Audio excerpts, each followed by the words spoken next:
ఆలోచన ఉండాలి. ఎక్కడన్నా నేను దేవుడు అభ్యంతరపడి అడుగులు వేస్తున్నాను.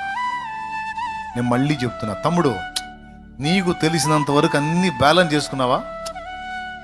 అన్ని దిద్దుకొని ఒప్పుకొని సరి చేసుకొని కరెక్ట్గా ఉన్నావా? అయినా బాధలు వస్తున్నాయా? పండగ చేసుకో, సింహాసనం రాబోతుంది నీకు. అది ఏ రూపంలో వచ్చిందో తెలియదు.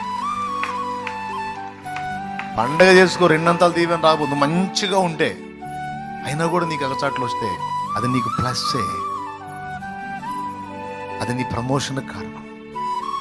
దాని గురించి నువ్వు దిగులు పడాల్సిన అవసరం. కానీ ఒకవేళ అందును బట్టి కాకుండా నీ తేడాను బట్టి వస్తే, నేను చెప్పనా, నీ తేడాను బట్టి శిక్షించాడనుకో, నువ్వు దాన్ని గుర్తించి మారు మనసు పొందలేదనుకో, ఇది కంటిన్యూ అయ్యిద్ది. ఇది సింహాసనానికి కాదు, పతనానికి దారి తీసిద్ది. అర్థమైందో కాలేదు మరి మీకు? మంచిగా ఉండి కూడా శిక్ష వస్తుంది అంటే